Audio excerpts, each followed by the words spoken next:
DZRH, magandang umaga Pilipinas sa DZRH Radio, DZRH TV at DZRH Online. Kasama si Kuya Angelo Palmones. Magandang umaga Pilipinas. Lunes tayo ngayon, ika-16 na ng Setyembre 2024. Sa ulo ng ating mga balita, LPA o sama ng panahon na nasa labas pa ng Philippine Area of Responsibility. Teka muna, naging tropical depression na. Bagyong Ferdy at Habagat nag-iwan ng 6 na patay. Ilang lokal na pamahalaan nagdeklara ng class suspension dahil sa masamang panahon. Plenary debate para sa 2025 budget na susuporta sa mga programa ng Pangulong BBM sisimulan ngayon ng Kamara. Pag-aresto naman kay Attorney Harry Roque, pinaigting pa PNP, sumama na sa paghanap. Manila LGU, nakiisa sa panalangin para kay Dr. Willie Ong na nakikipaglaban ngayon sa sakit na kanser. 6.8 million pesos na laga ng iligal na droga nasabat naman ang Bureau of Customs sa NAIA. Bagong balita, bagong impormasyon, kasama si Kuya Angelo Palmones. Magandang umaga Pilipinas. Kasama pa rin natin ang buong radyo natin FM nationwide, ang ating action radio station sa Luzon, Visayas at Mindanao. 91.7 BNFM Radio sa Cebu at 94.3 FM sa Jensan. Sa detalye ng ating mga balita, naging tropical depression na ang low pressure area na binabantayan ng Pag-asa. Bagamat ito'y nasa labas pa ng Philippine Area of Responsibility. Huling namataan ang bagyo sa layong 2,165 kilometro east of southeastern Luzon, dakong alas 10 kagabi.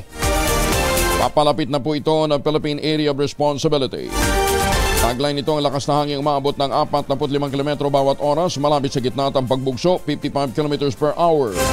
Ayon sa Pag-asa, posibleng lumakas pa at maging tropical storm ang bagyo mamayang hapon o gabi. Inaasahang papasok ito ng PAR bukas ng gabi, tatawagin sa pangalang Hiner, ngunit lalabas din ang bansa sa Miyerkules sa umaga. Sinabi ng Pag-asa na hindi makakaapekto ang nasabing bagyo sa amang panig ng bansa. 6 katao naman ang nasawi matapos na mabagsakan ng mga punong tumumba sa kasagsagan ng Habagat na pinalakas ng Tropical Storm Ferdy nitong weekend. Sa Malabang, Lanao del Sur, sinabi ng pulisya pauwi na sana ng kanilang bahay mula sa paaralan ang 4 na bata nang mabuwala isang malaking puno na bumagsak sa tricycle na kanilang sinasakyan. Samantala, isang 2 taong gulang na batang babae naman at isang kinang ang namatay din sa magkahiwalay na insidente. Pagbagsak din ng puno ang tumama sa kanilang bahay. Samantala, ayon naman sa National Disaster Risk Reduction and Management Council, 11 katao din ang napaulat na nasaktan, 2 pa ang patuloy na nawawala. Lumobo naman sa 13,825 ang mga individual o katumbas ito ng 3,528 families. Ang nananatili sa 1,133 evacuation centers mula sa Region 5, 6, 7, 9, 10, 12 at Bangsamoro Autonomous Region in Muslim Mindanao. Suspendido naman ang klase sa ilang lugar sa bansa ngayong araw dahil sa masamang lagay ng panahon. Aklan, all levels public and private schools. Montalban, Rizal, all levels public and private schools. Magsiship na lamang sila sa online o distance learning. Sa Antique naman, ang Barbasa, all levels public and private. Kabayan ng Hamtik, preschool to grade 12 public and private. Libertad, preschool to high school public and private. Ngayon din sa Patnongon, all levels public and private. San Jose de Benavista, no face-to-face classes. Sa preschool to senior high school, public at private, ship na lamang daw sila sa modular. Samantala sa Iloilo naman, Marotac Nuevo, preschool to senior high school, public and private.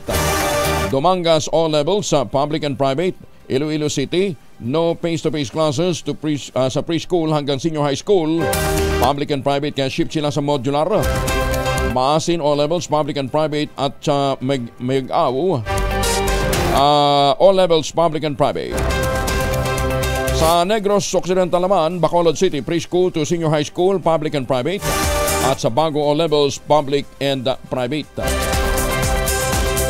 Halong Kamudra, sa Binalbagan, O-Levels, public and private. Yan din sa Cadiz, Cadiz City.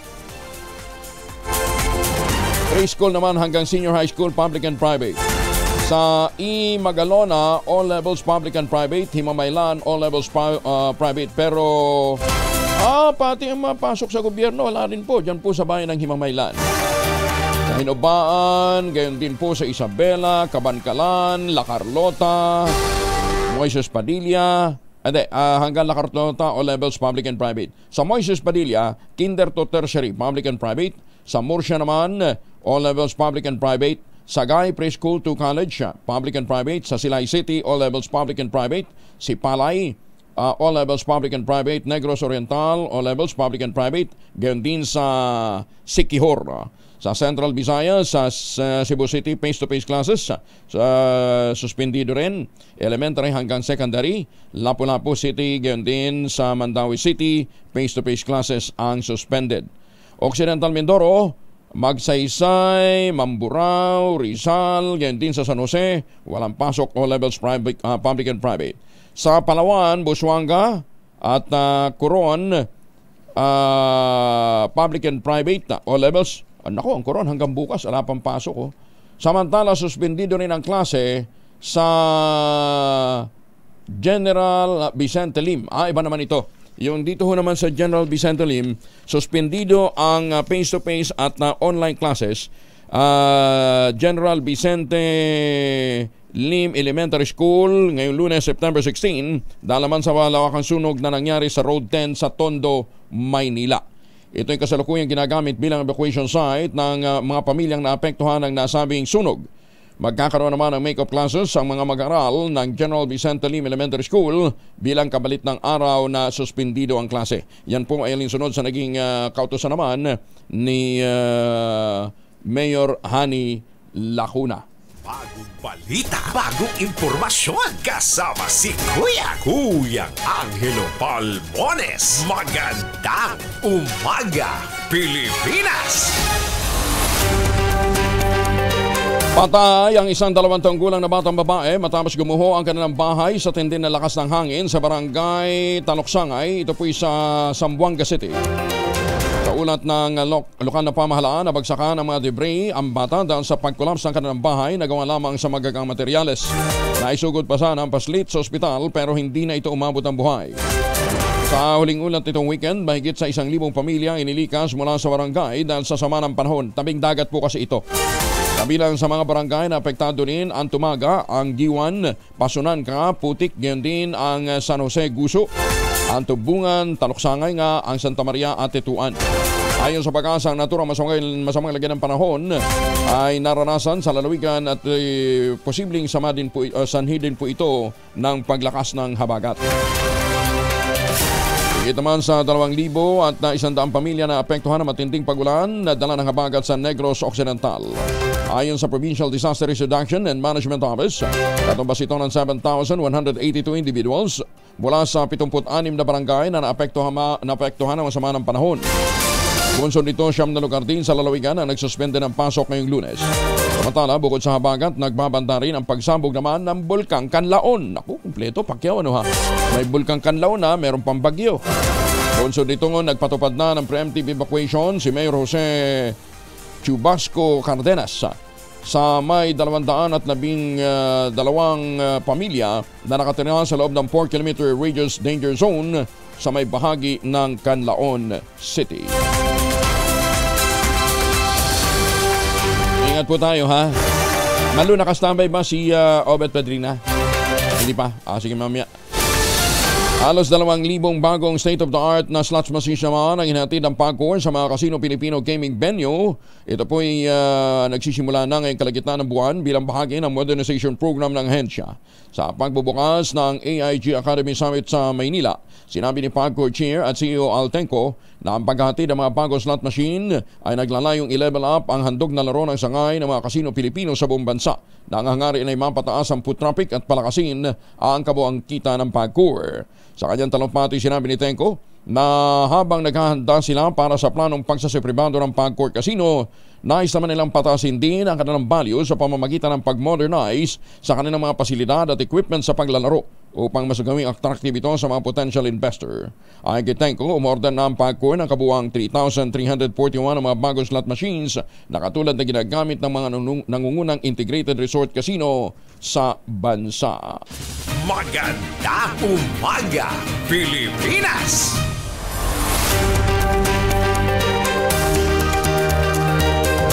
Nag-aabang ko kayo kung may winner na mahiwagang tunog. Ala pa! 5,000 na, 5,000 na nag-iintay na premyo sa ating mahiwagang tunog. Tunog!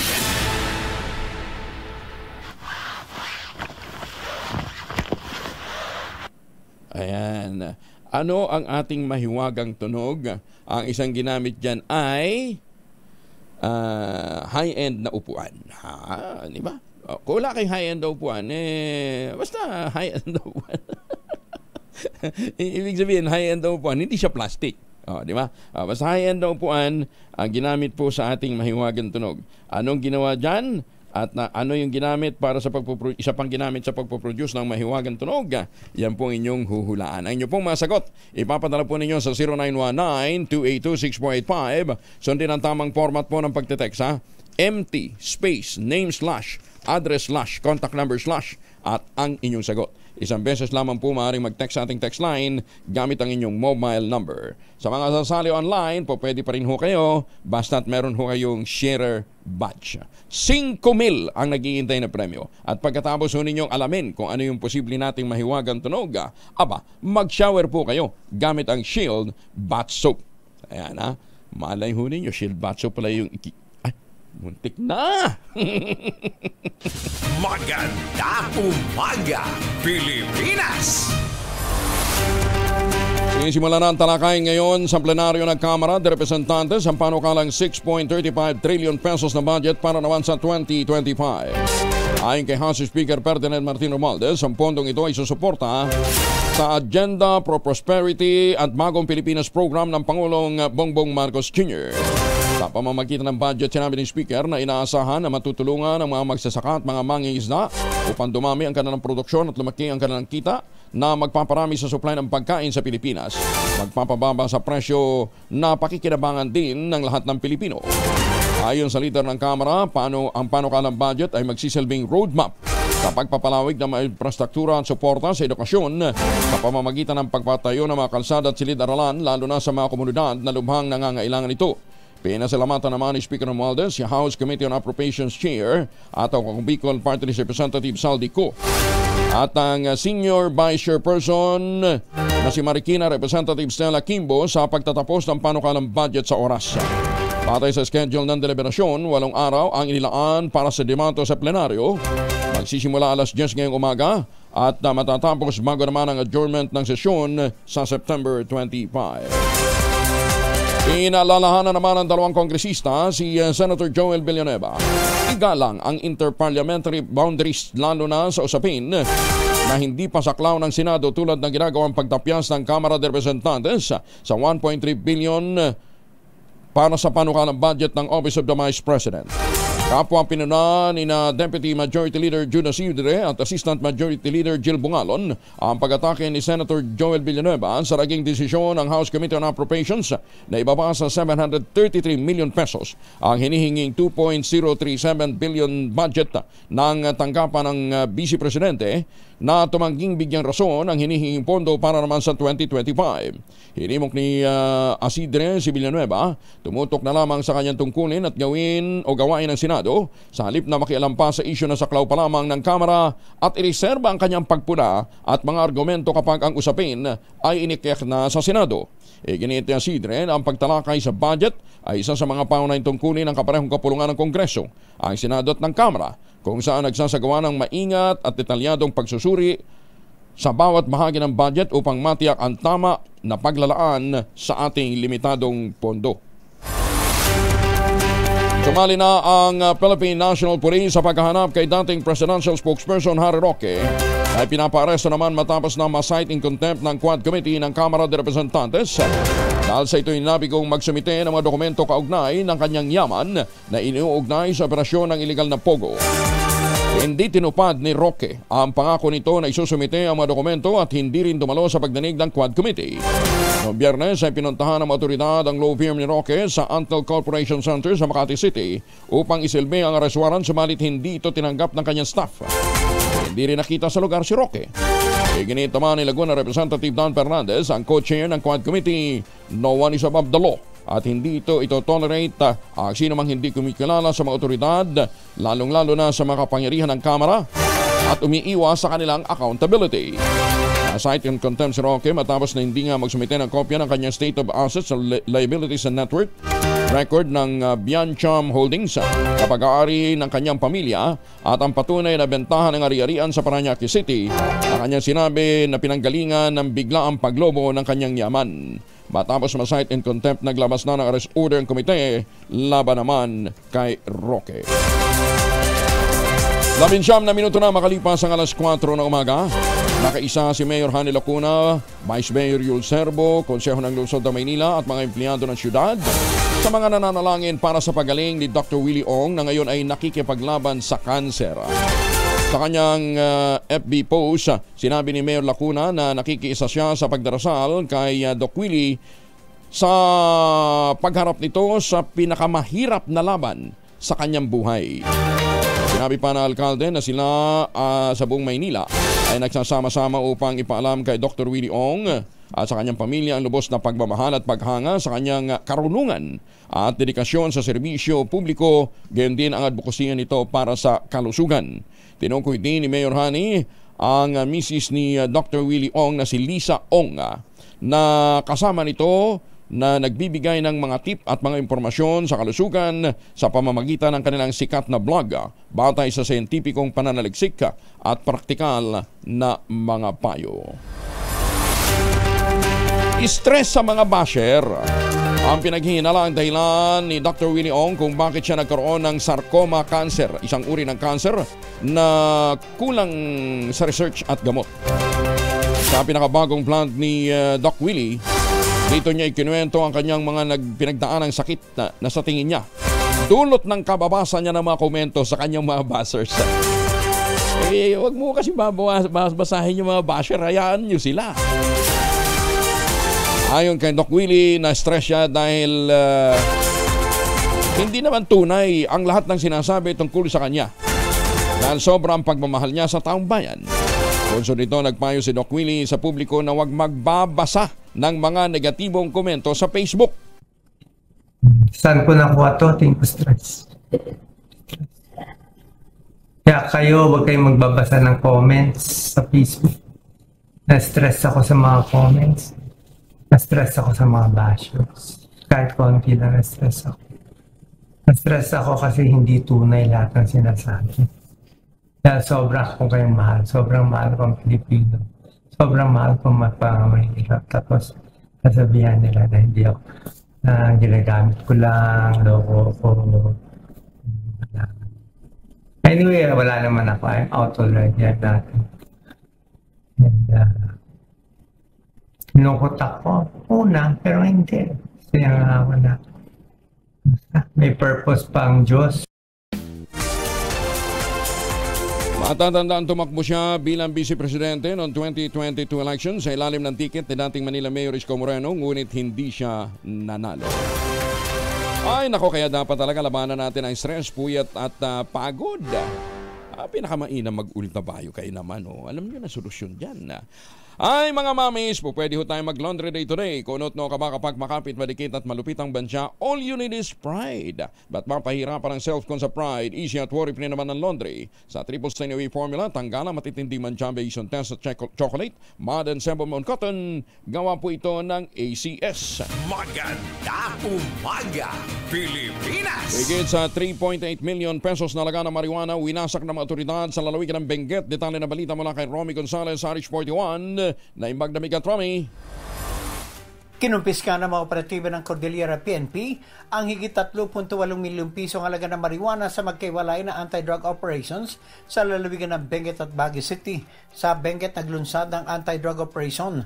Ang pinagsanib na operatiba ng Benguet PNP at PDEA sa tatlong magkakaiwalay na plantasyon ng marijuana sa Sitio Makagang, Barangay Kayapa sa bayan ng Bacon. Nagresulta ito sa pagkakadiskubre ng 11,200 fully grown marijuana plants na may standard drug price na 3,840,000 pesos. Patuloy ang investigasyon ng Benguet PNP para matukoy ang ibang marijuana cultivation sites at matimbog ang mga sangkot sa illegal na aktibidad.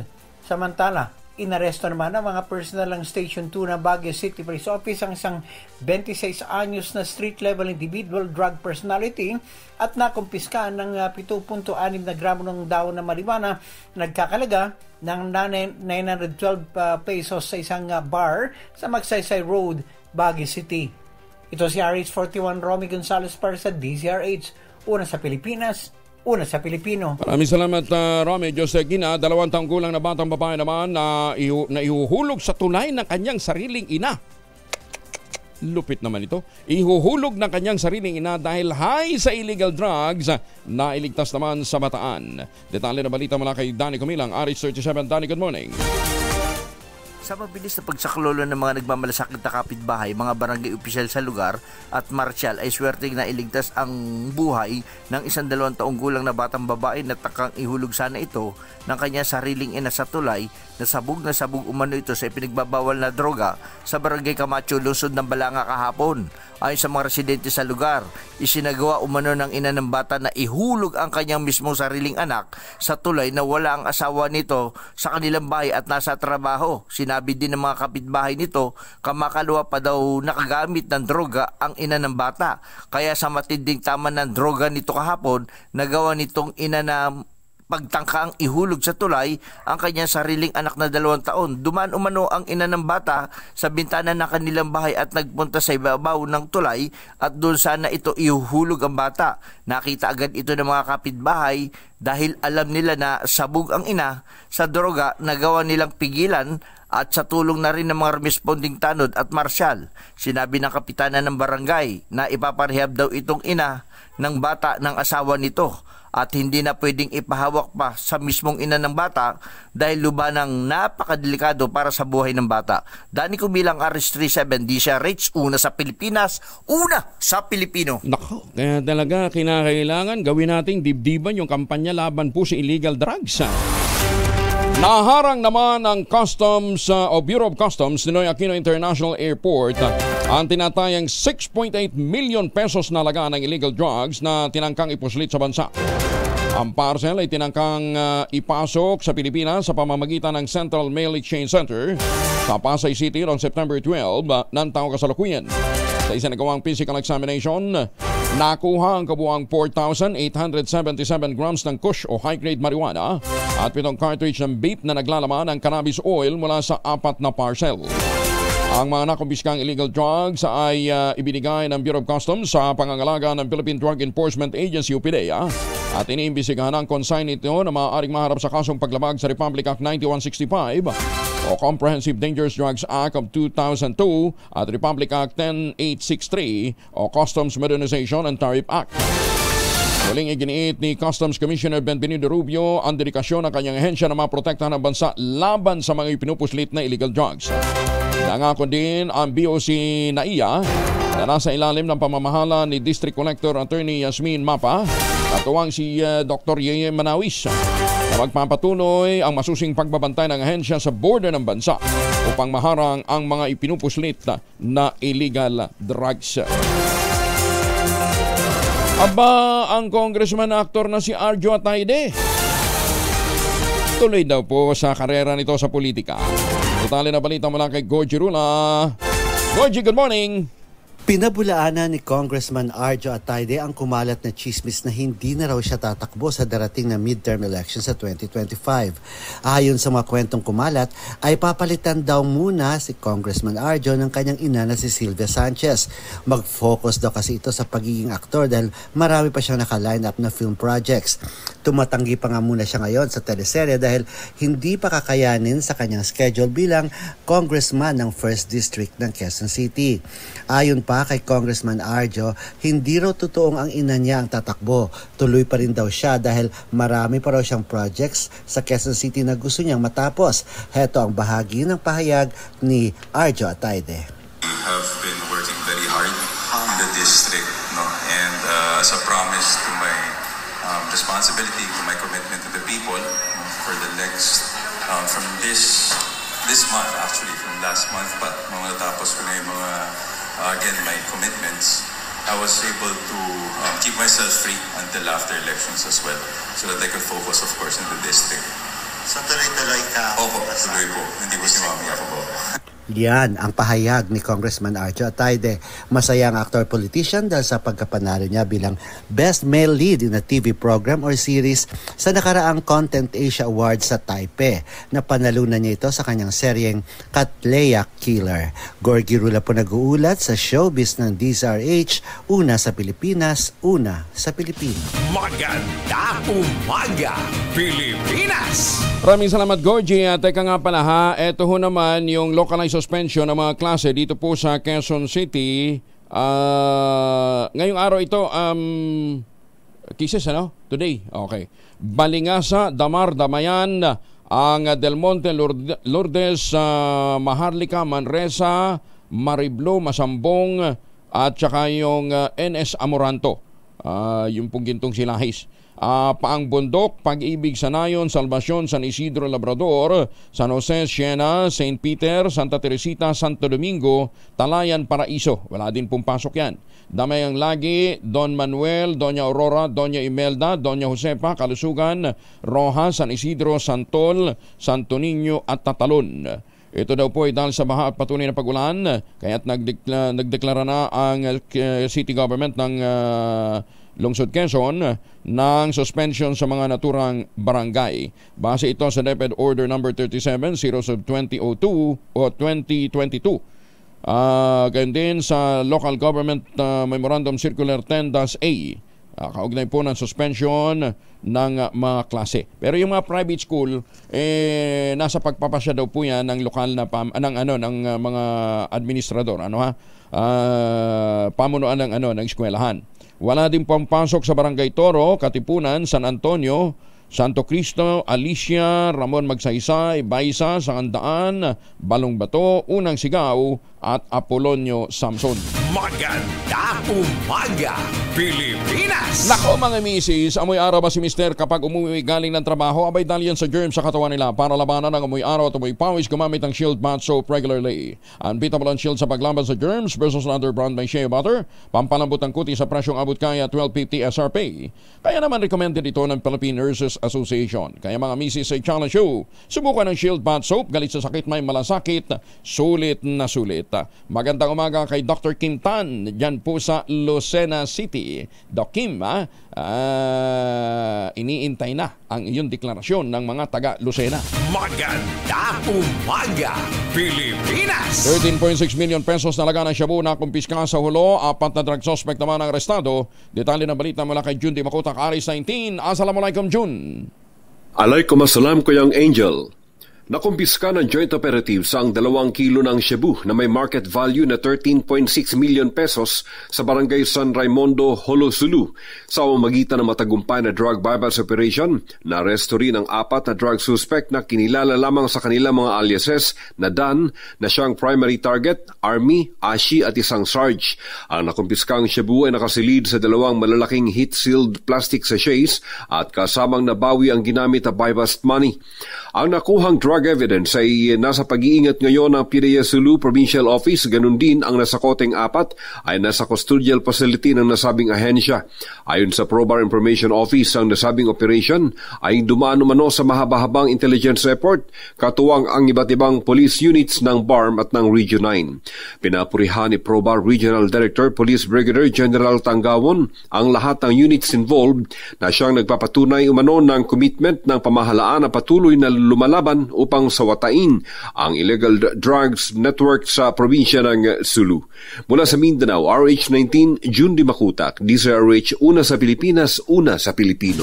Magandang umaga, Pilipinas! Sokran June, maraming salamat. Samantala, 32 na makalipas ang alas 4, pinuri naman ni House Speaker Martin Romualdez ang Zero Billing Initiative ng Pangulong Bongbong Marcos Jr. na naglalayong tulungan ang mga mahihirap na pasyente. Ang nasabing inisyatiba ayon kay Romualdez sa isang makasaysayang healthcare program kung saan magbibigay ng libreng serbisyong medikal ang 22 pampublikong ospital sa buong bansa. Ang Zero Billing Initiative ay inilunsad ng Pangulo sa kanya ika-67 kaarawan na itinuturing na isang mahalagang hakbang sa pagbibigay ng abot-kayang serbisyong pangkalusugan para sa lahat ng Pilipino. Batay sa direktiba ng Pangulong BBM, naglaan ang Department of Health ng 328 million pesos para sa pagpopondo sa Zero Billing Initiative na sumasaklaw hindi lamang sa mga bayarin ng ospital kundi maging ang mga gamot at iba pang mahalagang serbisyong medikal tulad ng chemotherapy, dialysis, dental na serbisyo at mga laboratory procedure. Ang nasabing programa ay una nang naipatupad sa mga malalaking ospital sa National Capital Region tulad ng National Kidney and Transplant Institute at Philippine General Hospital, gayon din sa 14 na ospital sa Luzon, Visayas at Mindanao. Binigyan din ng House Speaker na malaking epekto ng inisyatibang ito sa buhay ng mga Pinoy, lalo na sa mga mahirap at vulnerable community dahil nababawasan ang kanilang gastusin sa pangangailangang medikal. Pinaunahan naman ni Senator Bongo, kilala bilang Mr. Malasakit, ang feeding program sa Southern Tagalog Regional Hospital sa Bacoor City, Cavite. Kasunod dito ng pagbibigay niya ng tulong sa mahigit 1,000 pamilyang naapektuhan ng sunog sa Bacoor. Kasama sa nakinabang sa pamerienda ni Senator Go ang mga pasyente at staff ng Malasakit Center sa nasabing ospital. Ang inisyatibo ay bahagi ng patuloy na effort ng Senador para suportahan ang mga ospital na may Malasakit Center upang matiyak na ang mga mahihirap na pasyente ay hindi lang makatatanggap ng medical assistance, kundi maibibigay din ang masustansyang pagkain para sa mabilis nilang paggaling. Higit naman sa 100,000 pisong halaga ng illegal drugs nasa mata ng otoridad sa loob ng 24 oras sa Davao City. Detalye na balita mula kay Jun Soter mula sa Action Radio Davao. May buntag ni mo, Jun. Mahigit 100,000 na halaga ng iligal na droga ang nasabat ng Davao City Police Office sa isinagawang drug bypass operation sa iba't ibang lugar sa Davao City sa loob lamang ng 24 oras noong September 15, 2024. Sa dalawang operasyon ng kapulisan, 3 individual ang naresto matapos positibong nabilhan ng iligal na droga. Nakumpiska ng mga otoridad ang 75,140 pesos na halaga ng iligal na droga mula sa Buhangin PNP, habang sa Tugbok Police Station abot naman sa 65,000 pesos. Sa kabuuhan, nasa 143,140 pesos ang halaga ng iligal na droga tulad ng shabu at marijuana ang nakumpiska sa dalawang operasyon ng kapulisan. Ayon kay Police Colonel Hansel Marantan, Acting City Director ng Davao City Police Office, na resulta ito sa pagsisikap ng kapulisan dahil ang DCPO ay bilang isang organisasyon na hindi titigil sa paglaban sa iligal na droga sa loob ng lungsod, gaya ng ipinakita ng mga iba't ibang police station sa kanilang matagumpay na operasyon. Ito si June Soter para sa DZRH. Una sa Pilipinas, una sa Pilipinas. Daghang salamat, Jun Soter. At sa lahat ng mga may lakad ngayong araw na ito, lalong-lalo na yung kinakailangan pumasok ho talaga dahil syempre no work, no pay. Abay, magmaon ho ng proteksyon ng pamilya laban po sa mikrobyo. 2 formulation ng family alcohol na pwede nating pagpilian. Yung family 70% isopropyl alcohol, specially prepared for clinics, hospital, pharmacies, mga laboratories at okay din po yan sa mga households. Very effective yan sa disinfection at sterilization. Ganyan ang bagsik ng family 70% isopropyl alcohol. Maghapon man natin gamitin, no problem. Hindi po manunoy yung ating mga kamay dahil meron po itong moisturizer. Yun namang mabangong family rubbing compound improved alcoholone. Yan po yung mabangong isopropyl alcohol na ginagamit po ng mga masahista, mga barbero, mga doktor, mga nurse, mga kumadrona natin. Ginagamit yan for sponge, baiting and other cleansing purposes. Family rubbing alcohol parang di siya reachable na sa mahabang panahon. Mabibili sa namang butik at convenience stores nationwide. Family rubbing alcohol hindi lang pampamilya, pang sports pa. Inaimbestigahan naman ni Senator Amy Marcos ang atrasadong pag-iimprenta at pag-i-issue ng Philippine Identification System o National ID. Nakasad ito sa inihaing Senate Bill 1190 ng Presidential Sister na nag-aata sa kakulang komite na maglunsad ng pagsisiyasat sa lalong madaling panahon. Ayon kay Senator Amy, nauwi sa pagkaantala ang pagpapalabas ng PhilSys ID o National ID dahil sa hindi pagtupad ng supplier sa kanilang contract obligations. Ginawa ng mababatas ang hakbang matapos kanselahin ng Bangko Sentral ng Pilipinas ang kontrata nito sa supplier na All Card Incorporated. Matapos sa banong mabigong kumpletuhin ang mga raw materials para sa national ID cards maski binigyan na ito ng palugit. Nais ni Senator Amy Marcos na malaman kung anong pananagutan ng nabanggit na supplier at kung sino-sino ang dapat na managot. Sinabi pa ng Senadora nakadidismayang namumuti na ang mata ng publiko sa kahihintay na matanggap ang kanilang national ID ilang taon na matapos na makapagparehistro. Nagundahan ni Senator Marcos ang ilang kapwa mambabatas na hindi dapat matapos ang contract termination sa contract termination ang issue ng atrasadong delivery ng national ID. Pulis! Nireklamo naman ang pananakot dahil sa panunutok ng baril sa kanyang kapitbahay sa Dagupan City. Detalye ng balita mula kay Freddy Pajardo, Aris 38. Masantos siya kabasan ni Chika Amin sa ating mga kababayan dyan po sa Pangasinan. Freddy.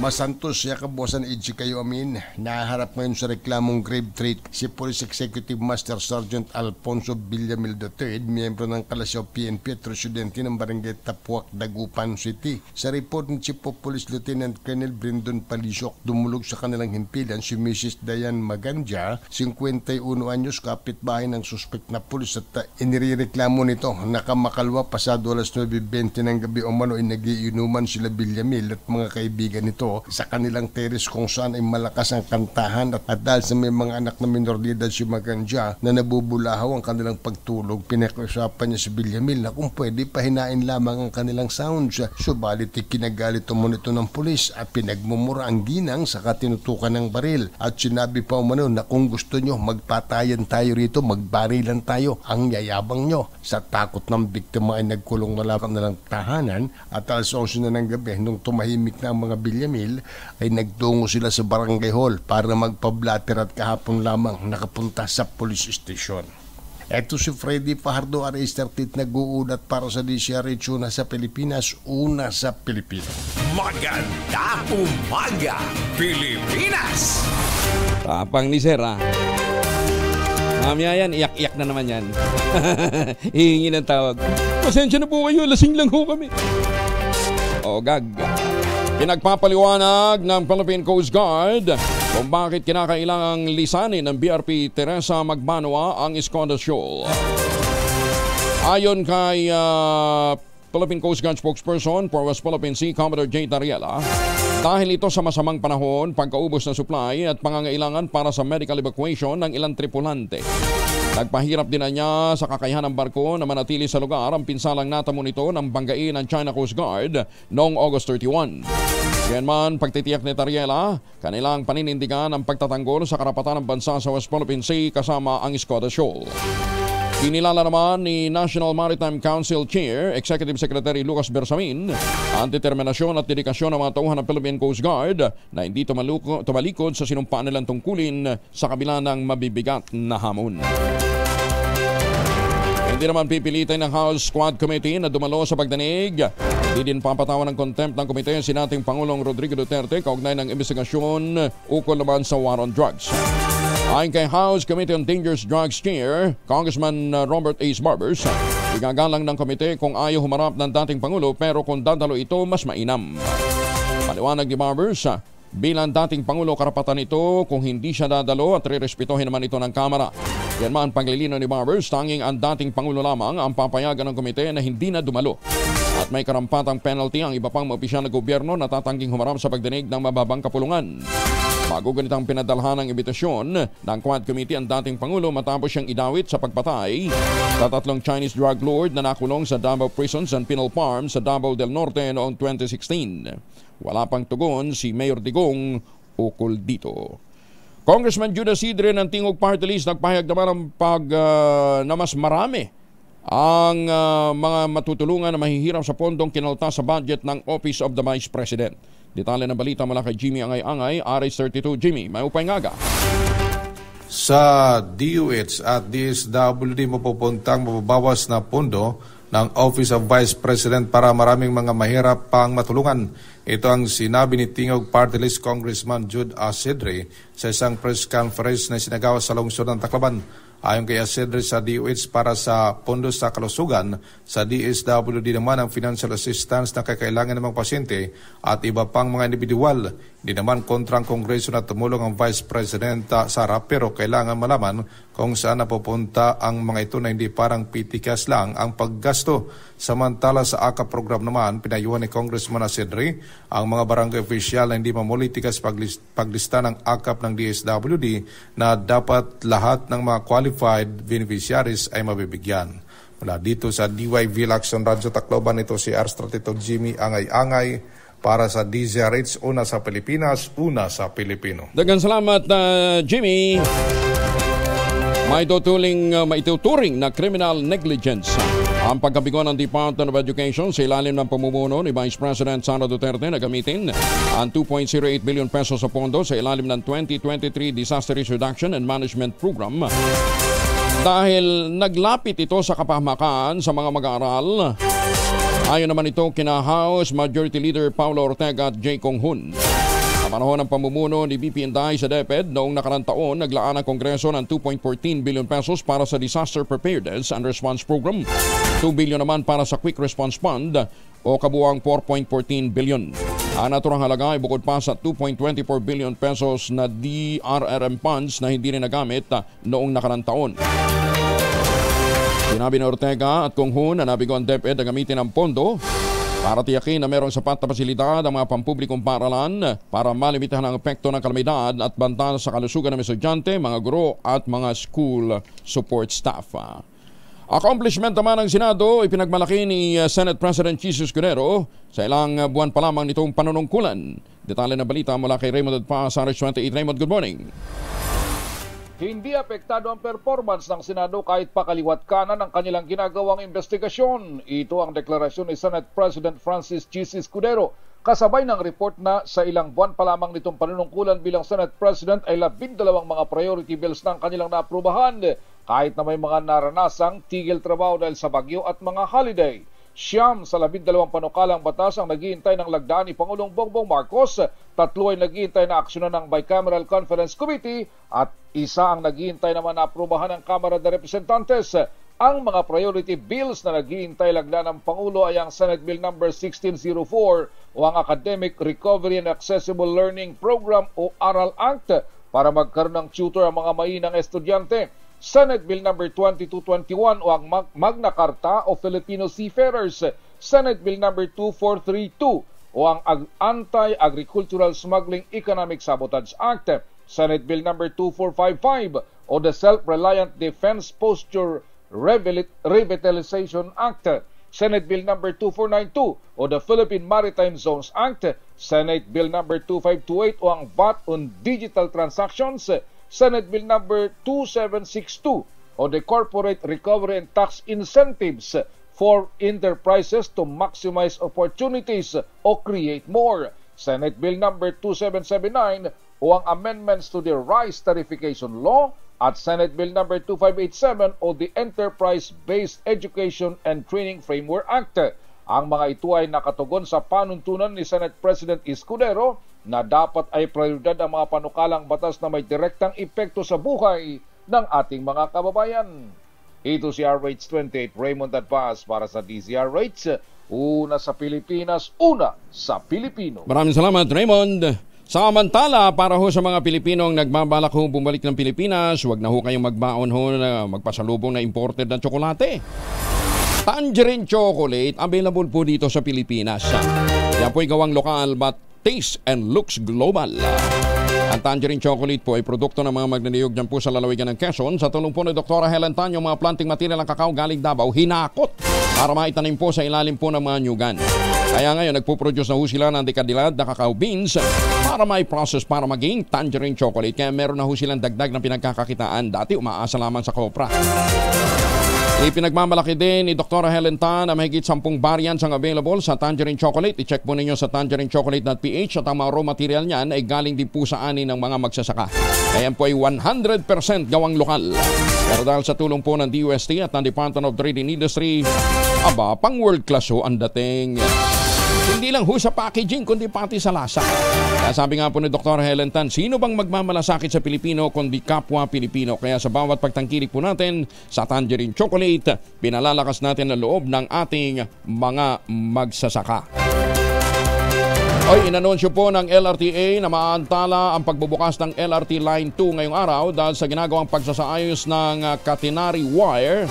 Tinamaan daw po ng kidlat. Ito po yung sa Gilmore Station kagabi. Ang catenary wire ang siyang nagbibigay ng kuryente sa tren. Hindi ka agad na simula ng paggawa nito dahil naman sa sunod-sunod ding mga pagkidlat. At doon sa mga motorista natin at doon sa mga mananakayho natin ng LRT Line 2, mantabay lamang daw po. Bago daw po alas 6 ngayong umaga ay inaasahan nilang makapag-re-resume na ang kanilang operasyon. Kinaluhan ni Senator Lito Lapid at Senator Mark Lapid ang COO ng TIESA, Tourism Infrastructure and Enterprise Zone Authority, ang tourism forum ng lokal na pamahalaan, mga tourism officers at tourism students ng Eastern Samar State University sa Borongan City. Ayon sa nasabing forum, sinusuportahan ng Magamang Lapid ang pagbuo ng isang komprehensibong tourism master plan sa buong lalawigan. Sinusulong ni House Minority Leader Marcelino Libanan ang isa pang tourism master plan para sa mga hakbang, mga plano at programang magpapalago at magpopromote ng turismo, kultura at tradisyon, hindi lamang sa Eastern Samar kundi sa buong Eastern Visayas region. Sinabi ni Kuya Mark na ilang proyektong nakalatag na at meron na rin ang ginagawa ng sa iba't ibang bayan ng Eastern Samar ang sinusuportahan ng TIESA. Maraming tourist spots din anya sa lalawigan ang hindi pa masyadong nai-explore ng mga turista dahil sa kakulangan nga ng maayos na pasilidad, transportasyon, elektrisidad, infrastruktura at hotel accommodation. Dumalon sa forum ng hanggang 250 participants kabilang ang ilang mga alkalde, municipal tourism officer, municipal planning and development officer at mga tourism students mula sa Eastern Samar State University. Bagong balita, bagong impormasyon, kasama si Kuyang Angelo Palmones. Magandang umaga, Pilipinas! Magandang umaga sa mga Pilipino all over the world.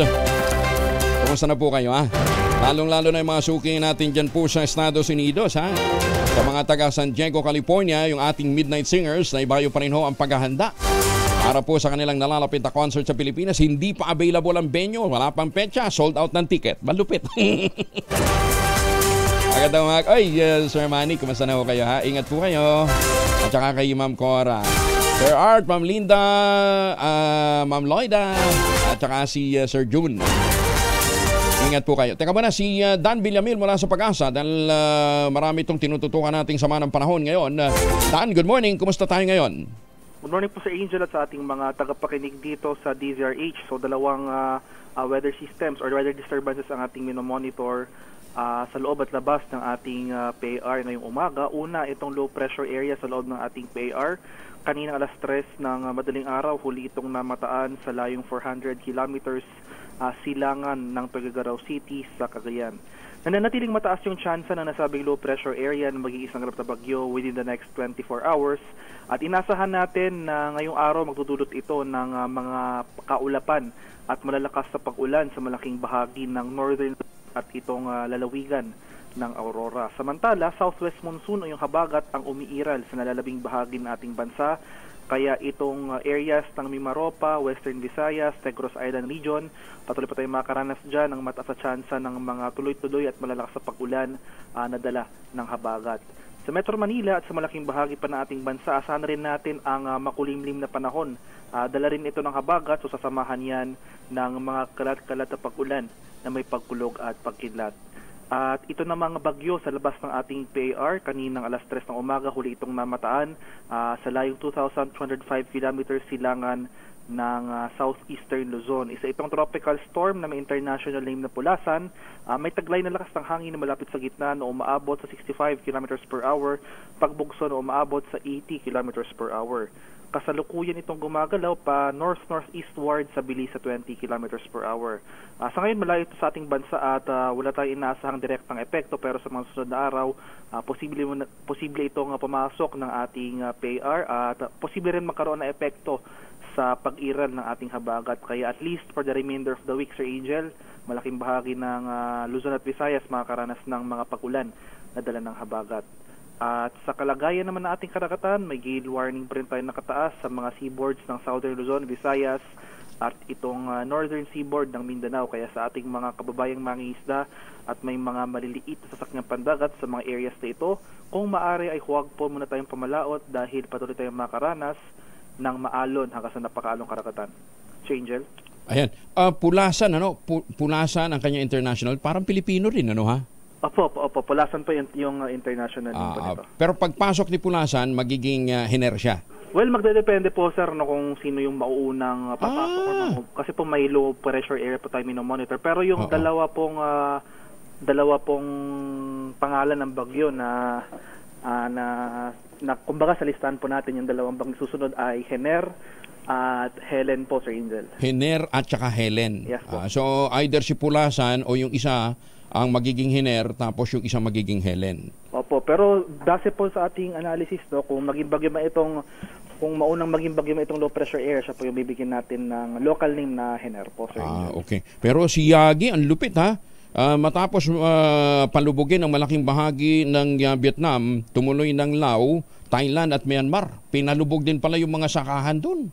Opo, so labas na po ito natin air monitoring, pero ayun nga po, may makalakasan pa rin po itong bagyo na ito. Tapos si Bibingka naman, nasa China ngayon, grounded din lahat ng mga eroplano. Canceled ang maraming flights. Opo. Tindi, Opo, sir. Iba tayo mag-export sa kanila ng bagyo, ha? Opo, kadalasan nga po sa atin nanggagaling yung mga bagyong pumupunta sa mga areas na ito. Oo, siya. Sige, ingat, ha? So, wala na naman tulugan, Dan, ha? Vitamin C, huwag kalimutan. Opo, maraming salamat po sa inyo. Ingat, maraming salamat. Si Dan Villamil mula po sa Pag-asa. Kita nyo naman, ha? Pakyawan tayo, ha? May dalawang paparating, kaya kinakailangan po ang iba yung pag-iingat at paghahanda.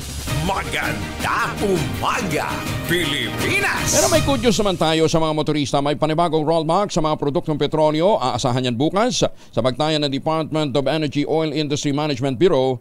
1.30 hanggang 1.60 ang posibleng rollback sa diesel. 90 hanggang 1.20 naman sa gasolina, 1.50 hanggang 1.65 ang tapya sa kada litro ng kerosene. Ito na ang ikatlong sunod na linggo ng pagbaba ng presyo ng petrolyo ngayong buwan. Ayon sa Department of Energy, malaking factor sa tuloy-tuloy na rollback ang pagbaba ng oil demand sa international market.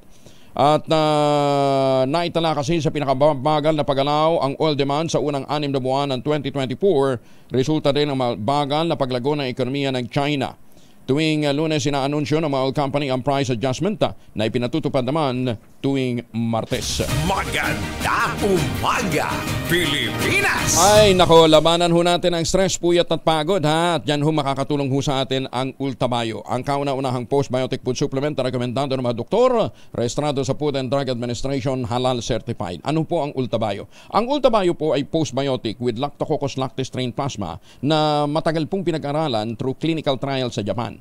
Ang bawat kapsula po ng Ultabayo ay nagtataglay ng 50 billion cells ng Lactococcus lactis strain plasma. Kaya pagpasok ho ng postbiotic o ng Ultabayo sa ating katawan, ina-activate po nito yung commander ng ating immune system, yung plasmacytoid dendritic cell. At yan po nagtataboy ng mga toxin sa ating katawan, 4 na uri ho ng mga major toxin sa ating katawan habang tayo po ay natutulog para mapanumbalik ang lakas ng ating immune system. Ayan, ha? Kaya nga ang paliwanag ho ng mga doktor, hindi lamang po nakatutulong ito para ma-achieve natin ang magandang tulog, kundi pinalala lalakas din po ang ating immune system. Ang Ultamayo po ay available sa Lazada at Shopee. Siguraduhin lamang po ninyo na galing po ito sa Theoxis Health Ventures. Kung meron pa ho kayong mga concerns, mga katanungan, po pwede ho kayong magtanong, mag-text sa 0917-110-6580. At available din po ang Ultamayo sa Mercury Drug, Amesco Drug, Pasmed Pharmacy, John's Pharmacy at Curamed.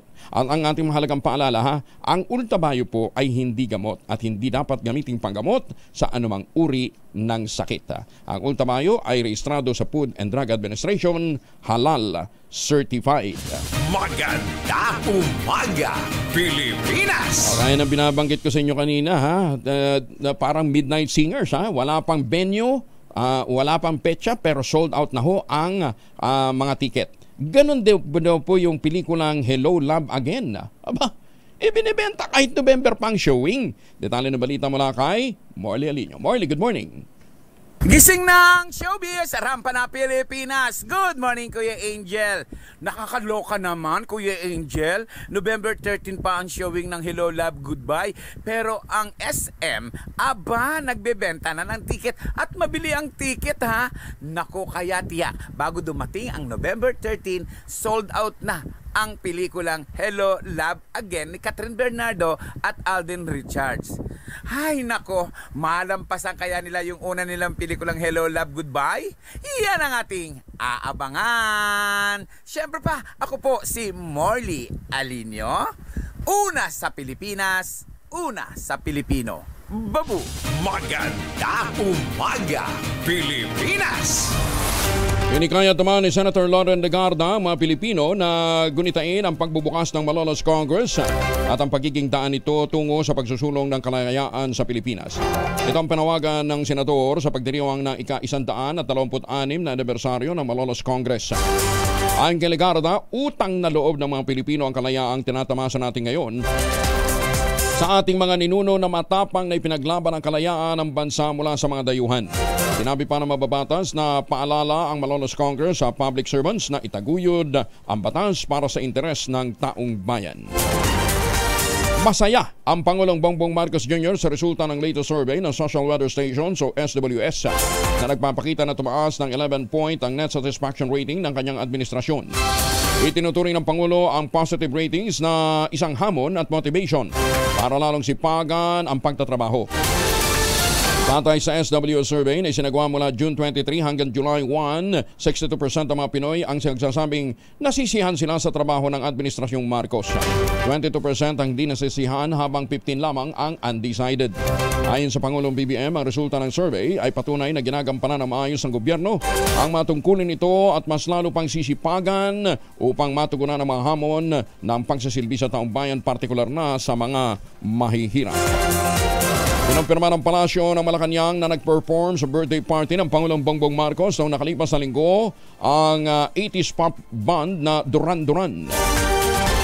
Itong nilinaw ni Presidential Communication Office Secretary Cesar Chavez na ang party ay inorganisa ng kaibigan ng Pangulong BBM.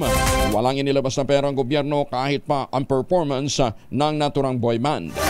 Una nang kumalat ang may impormasyon kaugnay ng pagdalo at pag-awit ng Duran Duran sa birthday ni Pangulong BBM matapos itong ibunyag ng vlogger na supporter naman ng dating Pangulong Digong na si Sas Rogando Sasot. Sa kanyang post, sinabi ni Sasot na dapat raw magtungo at dumalo ang mga Pilipino sa private concert ng Pangulong BBM sa Marriott Hotel dahil ginasutan niya ito gamit ang pondo ng buwis ng mga Pilipino. Umabot na sa 404. Aba. Teka muna. Unahin muna natin si Ginoong Rosendo ng grupong Sinag. Dahil kahit tumataas yung bilihan ho ng bilihan ang pagdating ho ng mga imported na bigas, tumataas pa rin ang presyo ng bigas. Rosendo, magandang umaga po sa inyo. Angel, magandang umaga. Magkano ngayon ang presyo? Yeah, between 51, 52 yung well-milled rice and yung special rice umabot ng 60 to 70 pesos. Mga imported to, yung binabanggit ho ninyo? Yeah, mga imported, yeah. Ang local? Yung local milled? Ang local, nasa ganon din, 51 to 52. And yung nasa 55 to 60 pesos. So yung 47, 46, hanggang kadiwa lang pala talaga yon. Yeah, oo. So far ang pumasok na is 800,000 metric tons eh.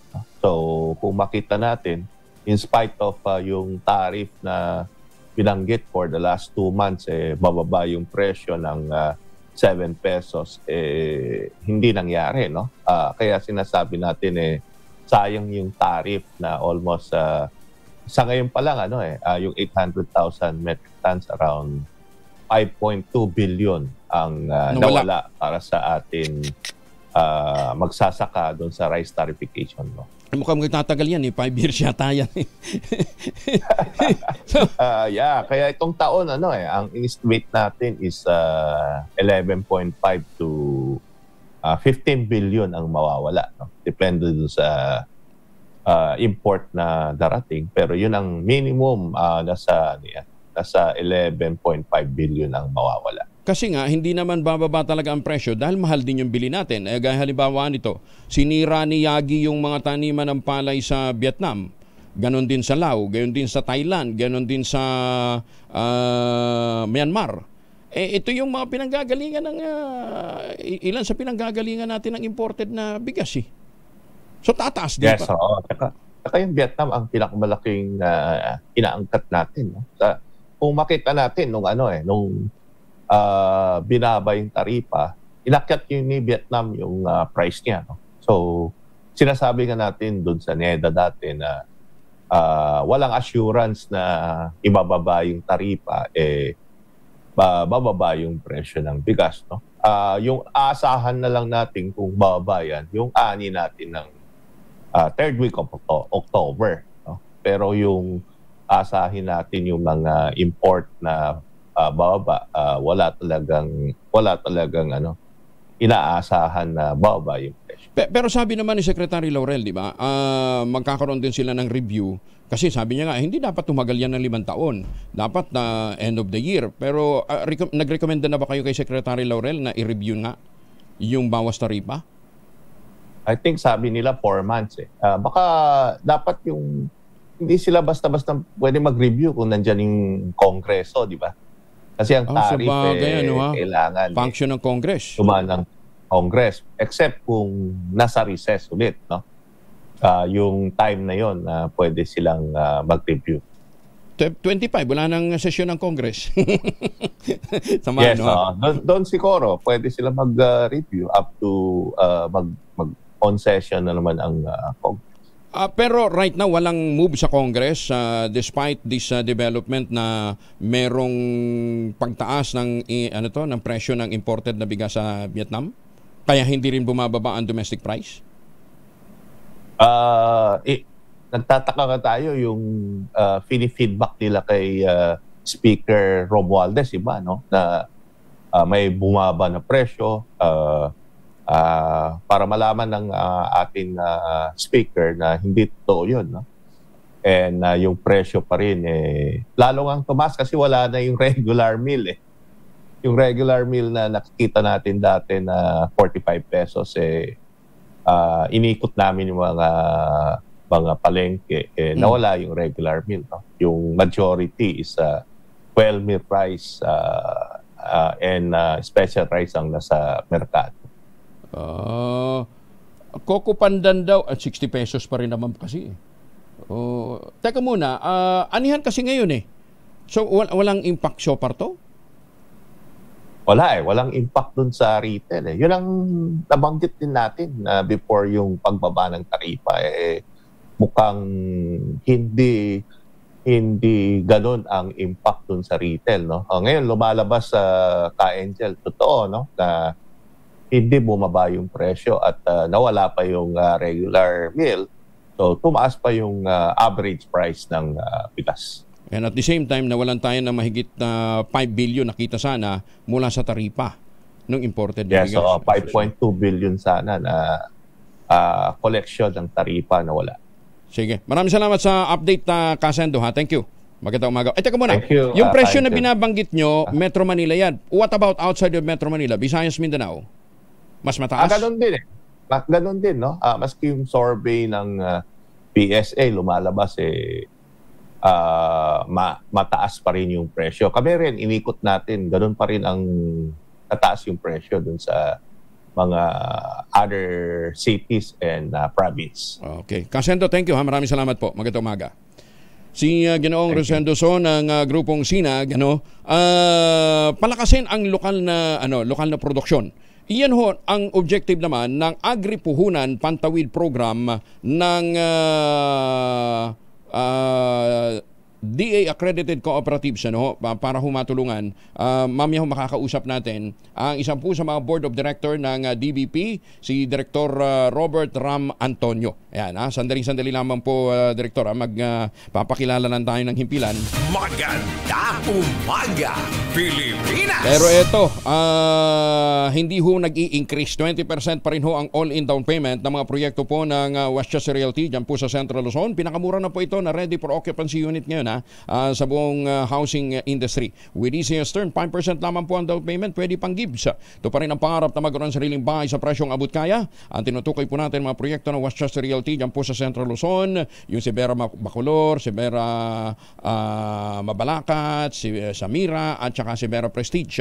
Yan po ay napakalapit lamang sa Clark International Airport at Clark Economic Zone. Kaya yung pong mga nagtatrabaho sa Clark talagang namimili ng mga units, yung iba nag-i-invest. Kaya ito pa rin ang pangarap na magkaroon ng sariling bahay sa presyong abot kaya sa isang township na nandun sa loob mismo ang munisipyo, simbahan, eskwelahan, palengke at iba pang mga amenities.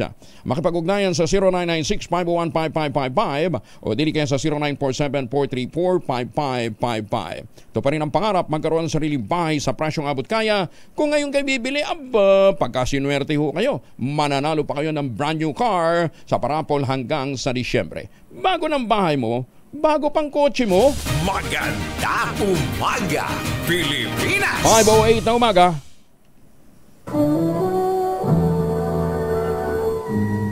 Kauna-unahan sa Pilipinas. NBC Manila Broadcasting Company. DZRH, a proud member of MBC Media Group.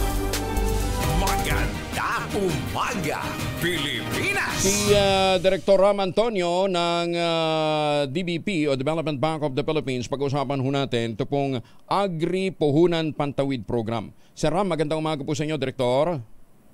Magandang umaga, kasamang Angel. Opo. Number one, sinong pwedeng makinabang dito? Co-op. Kinakailangan organized co-op ang pwedeng sumali? Well, directly ho ang kailangan sumali ho dito ay ang ating mga magsasaka na nagtatanim sa 1 hectare to 2 hectares po. Yun ho.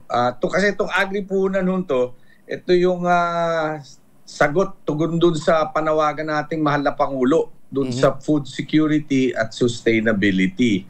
So dahil ho dun sa panawagan nating Pangulo, si Kalihim Kiko Chu Laurel ng Department of Agriculture nagsama po with the DBP, with Development Bank of the Philippines, at binuo itong programan to pagkatapos ng isang masusing pag-aaral ng mga pangangailangan ng ating mga magsasaka.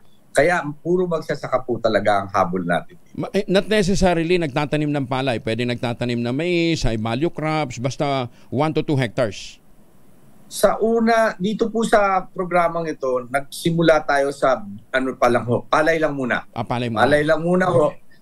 Palawakin natin kasi ang habol nga ho natin dito maabot natin at least ang pangarap, maabot natin at least 1 milyong mga magsasaka. Dahil kung maabot natin yung 1 milyong magsasaka, normally kasi ho ang pinoproduce ng isang magsasaka sa bawat 1 hektarya, nasa mga 5, 6, 7 tons.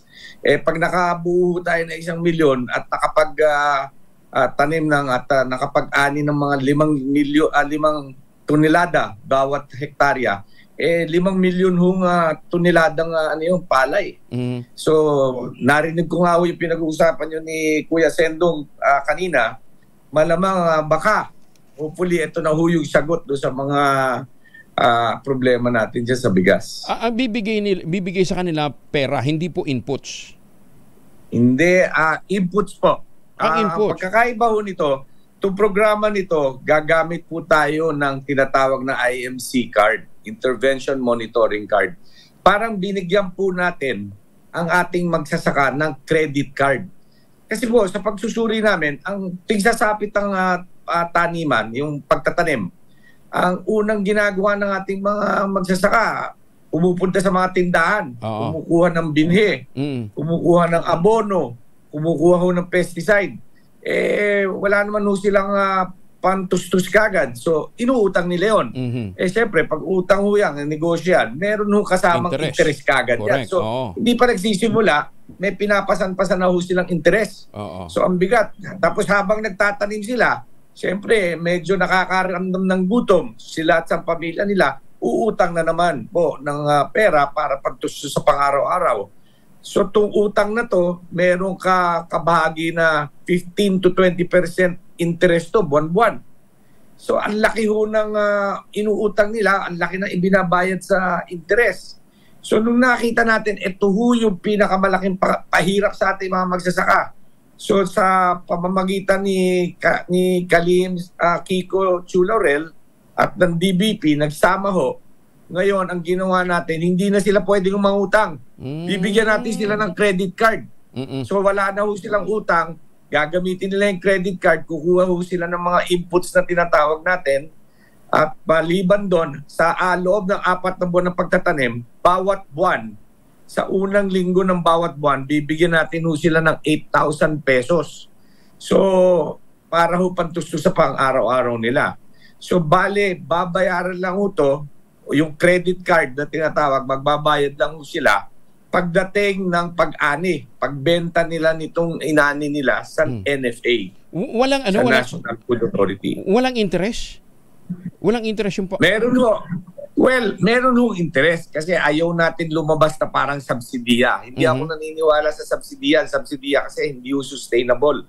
Ang utos ng ating Pangulo, proyekto na dapat sustainable. So foods sustainability. Dapat, kung gusto natin sustainable to, kailangan umiikot. So, nagbigay ho tayo ng kaunting interest. 2% per month. Okay. So, lumalabas ho yun sa aming komputasyon. Siguro, humigit kumulang 500 piso sa loob ng isang sa loob ng 4 na buwan. Sa loob ng isang program. Opo. At dito, kasama ang Angelo, masabi ko lang, no? Dito sa programa natin, sa kasalukuyan, sa aming pag-aaral, sa kasalukuyan, ang ating mga magsasaka, ang kinikita per hektar, 15 to 20,000 per hektar lang.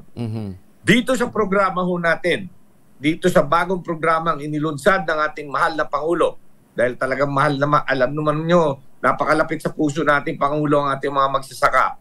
At kung maaari lang nga niya maabot lahat, aabutin niya. Kaya gusto rin niya narinig yung sinasabi natin magsasaka. Dito po sa ating programa, garantisado ang ating mga magsasaka nakikita ng 77,000 pesos. So, mula sa 15 to 20,000 pesos na kinikita nila ngayon, dito sa bagong programa, kikita po sila ng 77,000 pesos. Bakit? Yung aanihin nila, ilagay na lang natin sa 5 tons. Yung aanihin nilang 5 tons, ibebenta nila sa NFA. Bibilin po ng National Food Authority to. Okay. Nang hindi bababa sa 21 pesos per kilo. So sa 5 tons, 5,000 kilo po yan. 105,000 pesos po yan. So sa 105,000 pesos, nakikitain nila per hectare. Kung ibabawas natin yung credit na ibinigay natin na 28,000 pesos para sa mga inputs, tapos yung in-advance natin na 32,000 pesos. Tandaan nyo yung 8,000 pesos per month, di ba? So 32,000 pesos po yun. So kung idadagdag mo yung 28 at 32, 60,000 pesos yan. Ibawas natin doon sa 105,000 pesos na ibabayad sa kanila ng NFA.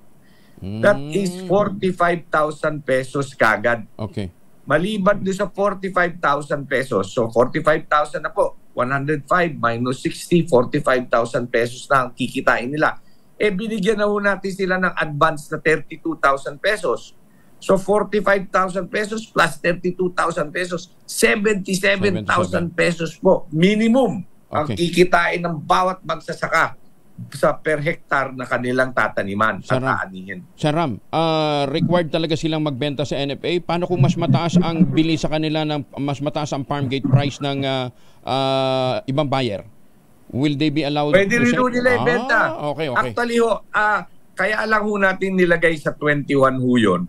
Kasi para maging konserbatibo lang ho kami sa DBP. Para masigurado natin, maibalik natin yung pondo na binigay natin sa kanila as credit na 60,000 pesos para umikot. Para magamit natin sa susunod na planting season. Okay, pero kinakailangan sila'y registered sa Registry System for Basic Sector Agriculture. O kaya mga farmers na nasa ilalim po ng integrated areas ng NIA. Ayan, yun yung mga basic requirement. Kaya dapat talaga nagpaparehistro sila para napapabilang sila doon sa mga dapat na tumanggap ng benepisyo. Kaya lang ito problema natin. No outstanding loan from lending institution. Mukhang mahihirapan tayo lahat na may utang. Hindi naman po. Alam mo nyo, hindi naman sa aming pagsusuri nung sinimulan po natin to nung kaarawan ng ating mahal na Pangulo. Hindi, marami pa rin ho na talagang wala namang outstanding na utang. Ngayon, kung meron naman ho silang mga outstanding na utang, yung iba sa tingin ko kaya na nila kaagad na bayaran para makasali ho din sa programa nito. Ayaw ho natin kasi na meron silang utang sa ibang programa at sasali sila dito. Magpapatong-patong. Ang iniiwasan nga natin ho maging pabigat sa ating mga magsasaka. Kaya nga tinuturuan natin, kumbaga ginagabayan natin na magamit nila ng husto at tama yung mga pondo na pinapagamit natin sa ating mga magsasaka. Paano ma-avail ito ng mga magsasaka? Mag-inquire lang sila sa kanilang MAU o sa mga PAU? Yes, opo. Katulad ng sinabi nyo, kasama ang Angelo, kailangan rehistrado sila sa RSBSA na yung registry competitive enhancement, yung registry system ng DA. Pagkatapos sunon, punta sila sa MAU, naggumagawa naman kami ang DBP, nagpapadala ng representante para makilala natin yung magsasaka. Para talagang alam natin magsasaka. Kasi kailangan authenticated at talagang kilala ng DBP yung magsasaka. Kasi kailangan kami gumawa ng tinatawag nating KYC. Know your client. So dito sa programa nito nakakasiguro tayo na lahat ng participants ay talagang magsasaka na nagtatanim sa 1 hanggang maximum 2 hectares at talagang umaani po. Okay. Ayan. Hanggang kailan ang enrollment nila? Magkano ang pondo available dito? Sorry, ano po? Magkano yung pondong available for loan? Well, ang pondong available po right now na napag-usapan namin nila kalihim Kiko Laurel ng Department of Agriculture, ni Secretary, nasa ang pondong inaalat namin ngayon ay nasa mga at least 3.2 billion po. Wow, malaki 3.2 billion. Malaki po. For the next cropping. For the next cropping lang po ito or kasi bagay, may payback system naman. So, pwedeng umikot yung 3.2 billion. Iikot po yan. Iikot yan at lalaki po yan. Dahil ang sabi nga ni Secretary Kiko Chu Laurel, Ram, pag ito nagamit nyo at napaikot nyo na ayos, dadagdagan ko pa yan. Makikiusap ako sa ating mga kasama sa pamahalaan at para tulungan tayo. In fact, ngayon, as we speak right now, kasamang Angelo, umaabot po kami sa ibang mga ahensya na ng pamahalaan para talagang tustusan itong pangangailangan nitong programa nito. Bakit ho? Pag tayo nakabuo kasi ng 1 milyong farmers, halimbawa nakakuha tayo ng 1 million farmers, doon sa 1 million farmers doon, pag sila po nagbenta ng ani nila, ng at least 5 tons lang po bawat isang farmers. Sa 1 million farmers, magkakaroon ho tayo ng 5 million tons ng palay tuwing harvest season. So napakalaking bagay, napakalaking tulong po sa ating pamahalaan yun.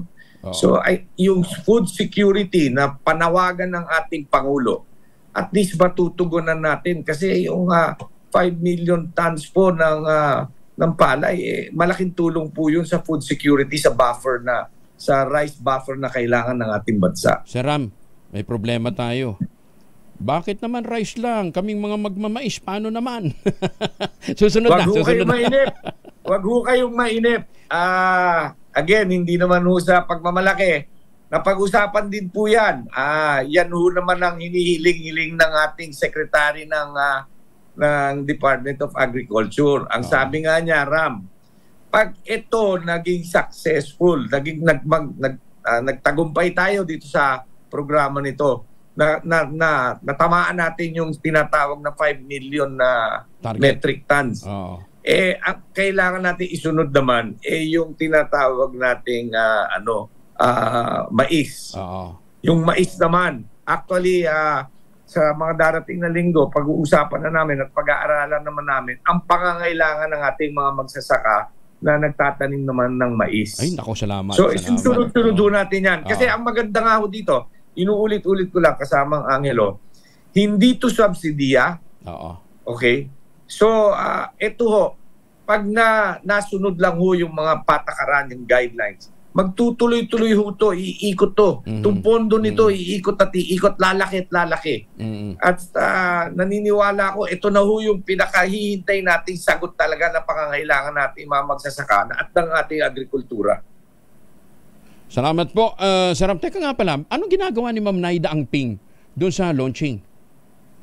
Si Tita Naida po, siya po ang Pangulo ngayon ng tinatawag na Planters Products Inc. Yan po ang naatasan ni Secretary Kiko Laurel na mag-monitor on a daily basis nitong programa nito. Buti ho na tanong niya, magandang tanong niya na Kaangelo. Yung PPI po, dito sa programa nito, isa sa mga kakaiba sa programa nito, ito po, na-monitor natin real time, live. Meaning ho, yung magsasaka ho natin, pag nakatanggap na ng IMC card, at dinala niya na itong IMC card nito sa accredited na merchant or distributor, supplier, okay, para kunin ho, hindi ho cash, uulitin ko, hindi cash, para kunin yung inputs nila, yung pesticide, yung fertilizer, at saka yung binhi. Malalaman po ng PPI real time yung araw na pumunta sila doon, yung oras na pumunta sila doon, at kung anong produkto ang mga kinuha nila.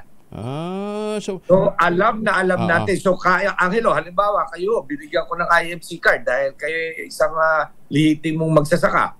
Pagpunta ho nyo doon sa tindahan, malalaman ko kung anong oras, kung anong araw kayo pumunta, anong oras kayo pumunta. Real time po to at malalaman ko kung anong kinuha nyo. So alam ko ho kung ginamit yung card natin at hindi. Dahil ho yung card natin, meron ho yung EMV card, EMV chip at meron ho yung anong tawag dito? Yung code ho natin, yung anyway, Sir Ram, siguro from time to time makapag-ugnayan, paki-update ho kami, lalong-lalo na pagka malapit ng anihan. Dahil syempre, pagdating ng anihan, ang tutukuyin naman natin, ano yung mga area na merong stock at hindi mapuntahan ng truck ng NFA. Kasi kadalasan isa yung sa mga concern lang. Sige. So, actually, malaki yung tulong talaga yung programa nyo. At ako ay nagpapasalamat talaga dahil at least sa tulong nyo, naabot natin ang ating mga minamahal ang mga magsasaka. At ngayon po mapapaliwanag natin sa kanila kung ano itong programa nito. Kasi this is a game changer. Iniingkayat ko ang ating mga magsasaka talagang sumama. Basta makipag-ugnayan kayo sa inyong mga MAO, mga Municipal Agricultural Officer at PAO o dili kaya sa pinakamalapit na tanggapan po ng DBP para sa karagdagan pang mga impormasyon. Sir Ram, maraming salamat for joining us. Magandang umaga po. Thank you.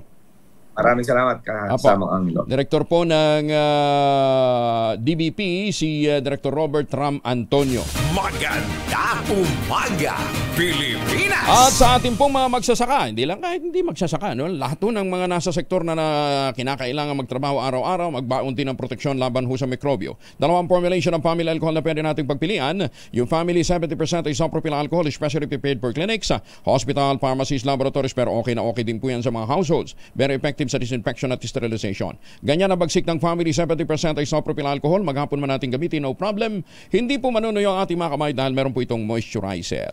Yun po namang mabangong family rubbing compound improvement cologne. Ayan, yung mabangong isopropyl alcohol na ginagamit po ng mga masahista, mga barbero, mga doktor, mga nurse, at mga magaganda nating kumadrona at mga poging kumadrona. Yan po yung ginagamit for sponge baiting and other cleansing purposes. Family rubbing alcohol parang DCRH sumuk na sa mahabang panahon, mabibili sa namang butik at convenience stores nationwide. Family rubbing alcohol, hindi lang pampamilya, pang sports pa. Magandang umaga, Pilipinas! 26 na makalipas ang alas 5 ng umaga.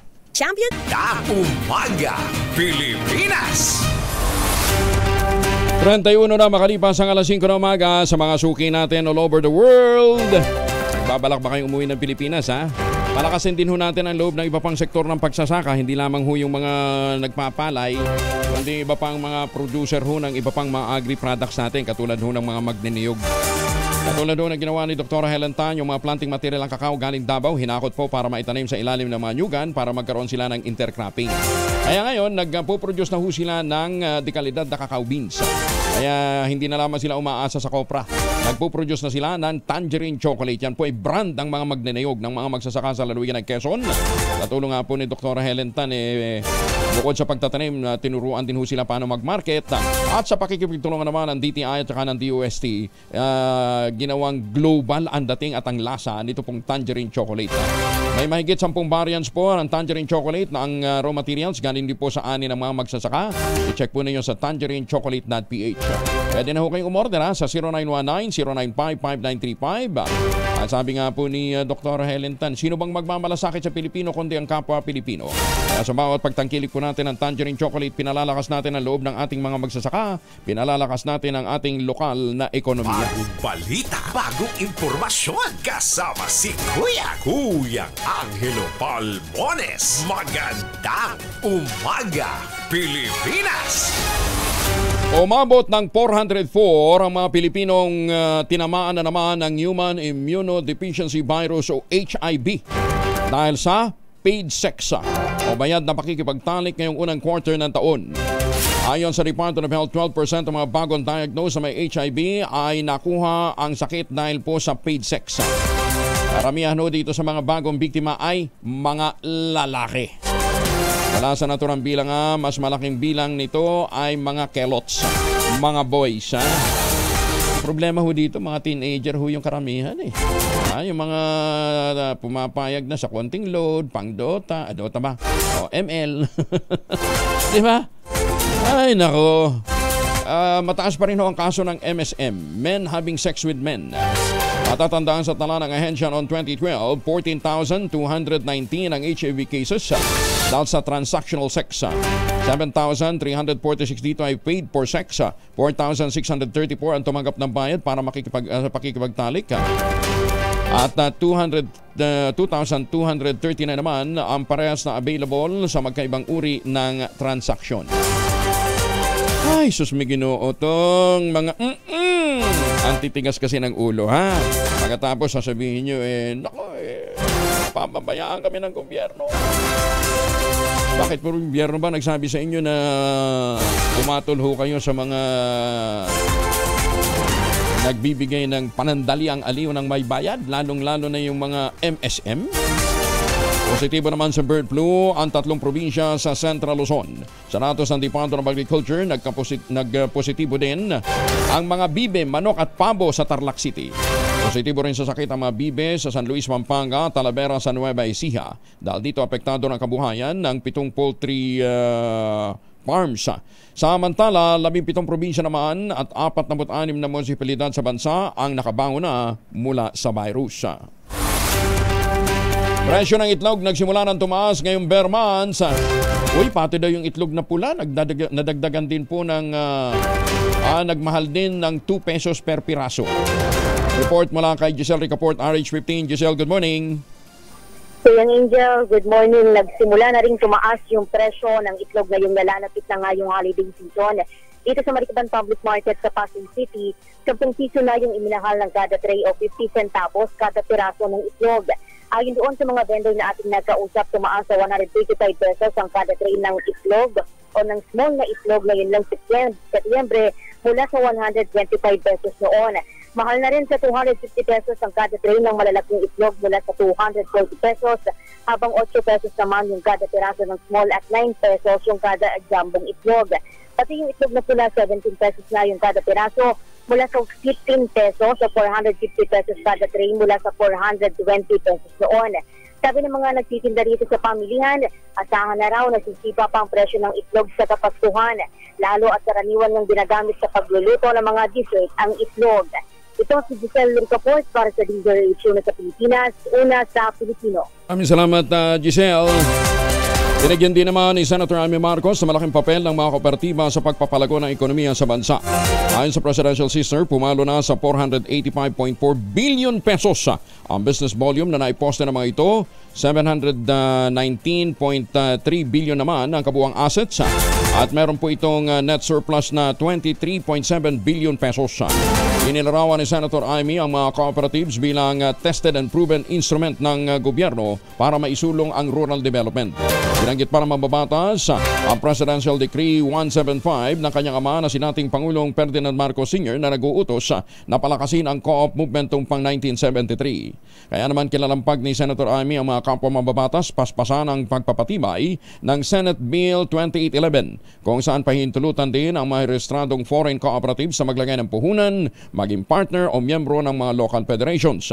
Sa kondisyon naman ito, natatalima ito sa mga batas ng Pilipinas kabilang ang constitutional limit na 40% foreign ownership, taxation laws at syempre pagsunod sa Anti-Money Laundering Act. Sinabi pa ni Senator Marcos na salig ito sa Section 13 o 15 ng Article 12 ng Konstitusyon kung saan nakasaad na dapat bumuo ang Kongreso ng mga ahensyang magsusulong ng paglagbo ng kooperatiba bilang instrumento ng social justice at economic development.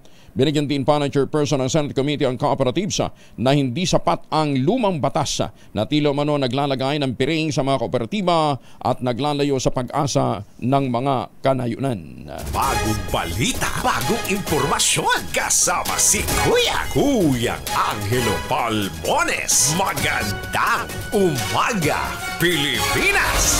Magandang umaga din po sa mga taga Las Vegas, Nevada at sa mga suki natin dyan po sa Canada. Ay, magandang umaga din po sa mga tag-Jaro. Hindi, Haro Iloilo yan. Halong Kamudra, sulit ang pangungulit ni Senator Bongo sa Philippine Health Insurance Corporation. Makarang isama na rin ang paglilinis ng ngipin at dental consultation sa benefit packages nito. Ay kay Senator Go, simula sa Disyembre o bago matapos ng taon, kasama na sa mga benepisyo ng PhilHealth ang para sa ngipin ng bawat Pilipino. Ay, thank you! Kinumpirma ito ng PhilHealth sa pagdanig ng Senate Committee on Health na pinamumunuan ni Senator Bongo. Wala pang linaw kung magkano ang sasagutin ng PhilHealth sa dental package, ngunit ayon sa Senador, basic services muna ang ipinapangako ngayon ng PhilHealth kabilang ang konsultasyon at cleaning ng ngipin.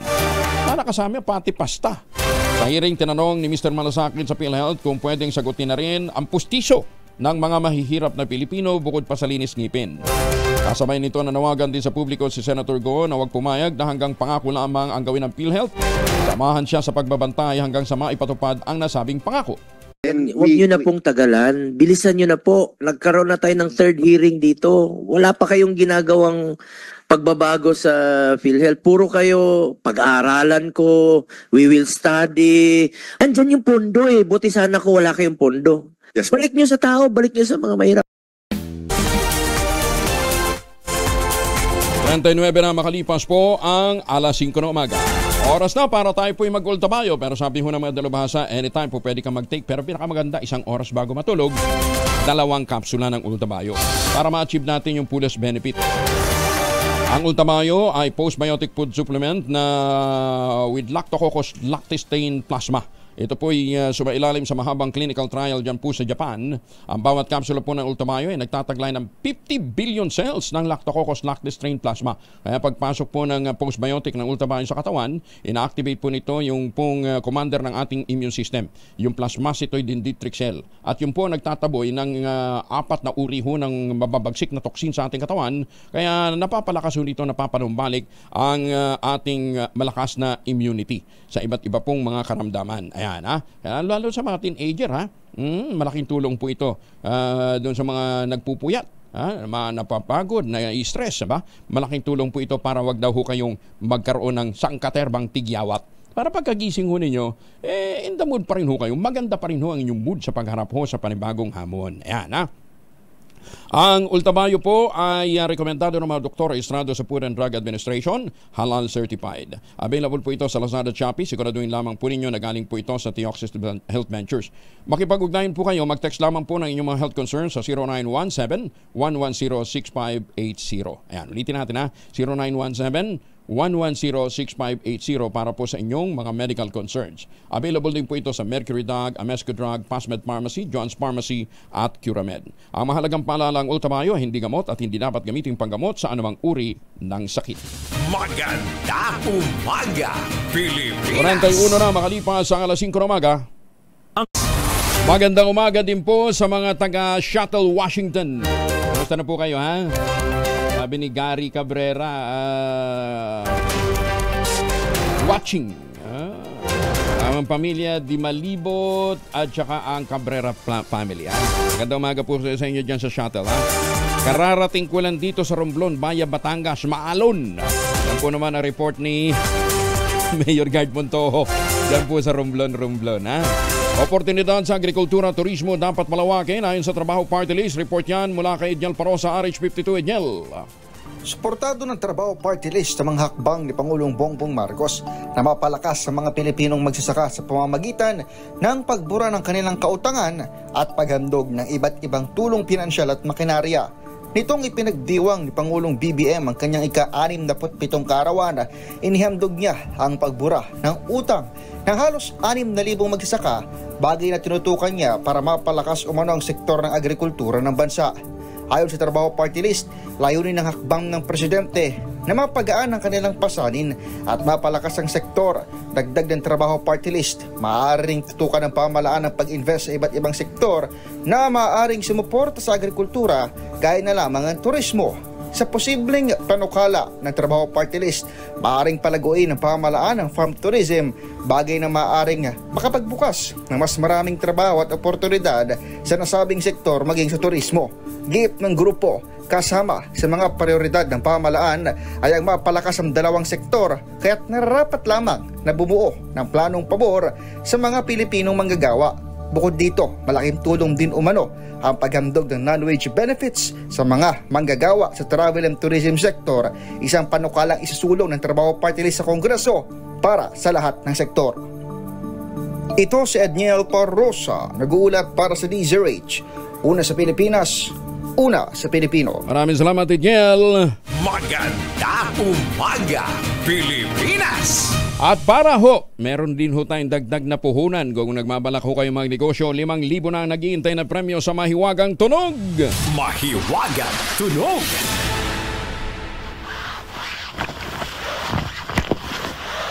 Ano ang ginawa sa isang mamahaling upuan? Yan ang clue natin. Nyo po mga sagot, ipapadala po ninyo sa 0919-282-6485. Sundin lamang ho yung tamang format po ng pagte-text, empty space, name / address / contact number / at ang inyong sagot. Isang beses lamang po maaari mag-text sa ating text line gamit ang inyong mobile number. Pero kung kayo po ay sasali online, kinakailangan meron po kayong sharer badge. Ulitin natin yung numero 0919-282-6485. Yan subukan nyo na doon sa inyong mga mamahaling upuan. Kung wala ho kayong mamahaling upuan, punta ho kayo sa Tunyings. Sa Tunyings, mamahalin yung mga upuan doon. Pero mura ang mga bilihin. Lanong-lano na yung kalabasa ensimada. Naku, sarap ho nun. At saka ngayon, malamig ang panahon. Katunying, masarap yung lugaw nyo dyan. At saka yung sinangag na may batutay. Batutay. Hindi ka pa nakatinunuhet? Naku, ihina mo kay Katunying. Di ba kumakain ka madalas dito pagka nagbe-breakfast dito? na ang caterer natin Katonyings. May batutay doon. Yung masarap na longganisa galing ng ng Nueva Ecija, batutay tawag doon. Ayun. Kain ka kasi na kain, hindi mo inaalam pangalan eh. Ayan ha. Diyan, sali na ho kayo. Ngayon, pagkatapos nun ninyong alamin, saruin ko ano yun, syempre papawisan kayo. Mag-shower ho kayo gamit ang Shield Bath Soap. Maganda umaga, Pilipinas! Eto pa, kung gusto ho ninyo ng magandang upuan, hindi lang ho magandang upuan, magandang bahay din po. Punta ho kayo sa St. Monique Ballet, the most prestigious project ngayon dyan po sa Binangonan, Rizal. Saan ka naman nakakita pag bungad mo ng pinto, pagkagising po ninyo, ang sasalubong sa iyo, malamig na simoy ng hangin at magandang tanawin ng nature. Ayan, yan po ang St. Monique Ballet, dyan po sa Binangonan, Rizal. Yung townhouse model nila na Bianca, 2-story yan na may balcony. Tapos ang mga kwarto, 2 hanggang 3. Ayan. Pwede ho ninyong i-avail through Pag-ibig Financing at less than 20,000 pesos a month. 30 years to pay. Kaya tawag na ho kayo sa 0917-719-7908. Ulitin natin ang 0917-719-7908 para po sa karagdagang impormasyon. Maganda umaga, Pilipinas! Maganda umaga din po sa ating mga suki dyan po sa Tawi-Tawi. Nag-aaralan ng pulisya ang pag-iimbestiga kay dating Pangulong Digong Duterte kaugnay ng pagtatago ni Pastor Apollo Quiboloy. Sinabi ni Davao Region Police Chief Brigadier General Nicolas Torre III sa gitna ng kanilang binubuong mga kaso laban sa mga tumulong para maitago ang naarestong religious leader, dapat na matunton kung sino yung dapat talagang may pananagutan. Agad daw silang aaksyon oras na makumpirmang may naging papel ang dating Pangulo at para makaiwas o makailag sa batas si Quiboloy.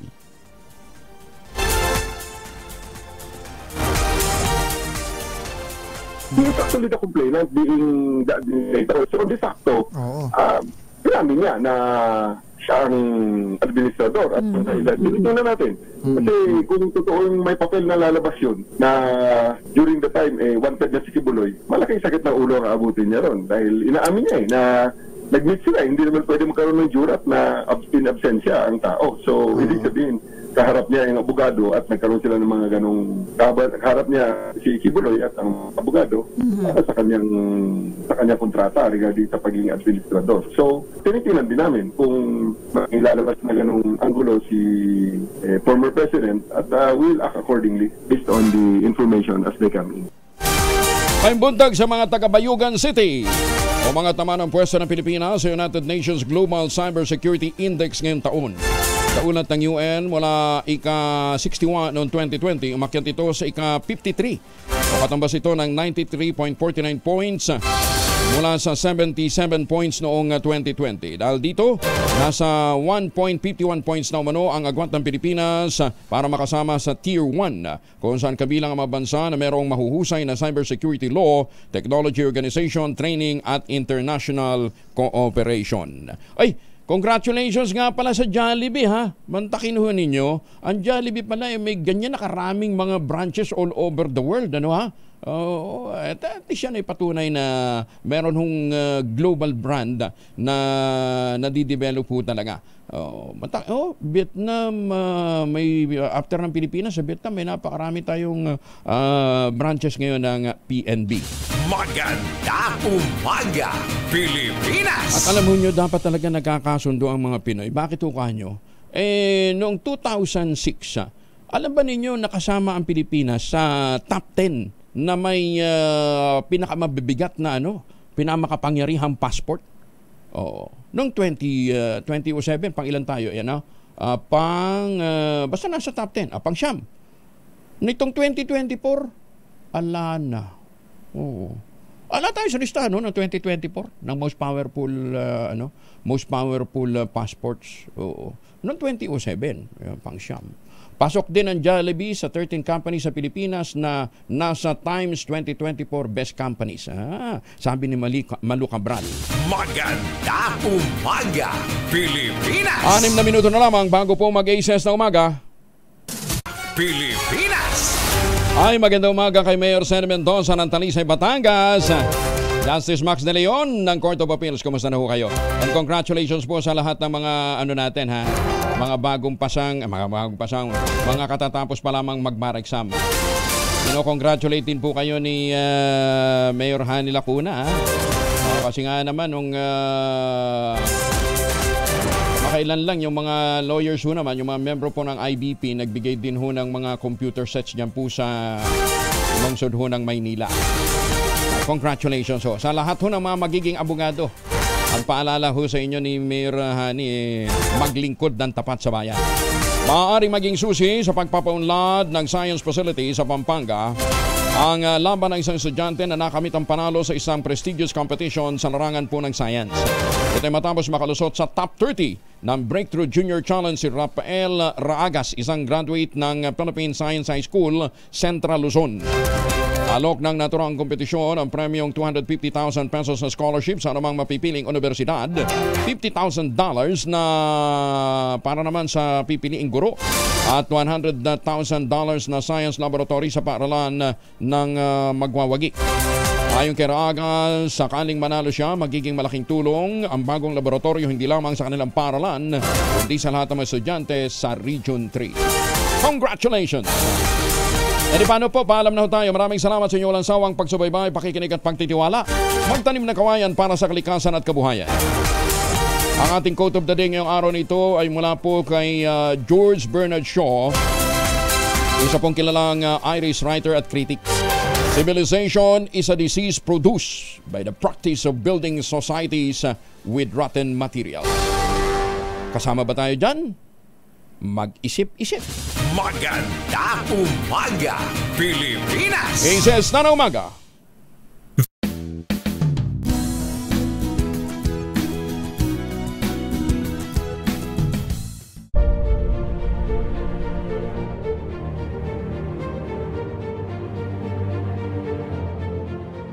Sa ika-85 taon ng kauna-unahang radyo sa Pilipinas, DZRH. Sama-sama tayo. Isang bansa, isang radyo, iisang hangat na mapabuti ang bawat Pilipino. Sa pagdiriwa ng ika-85 taon ng DZRH. Sama-sama tayo. Una sa Pilipinas.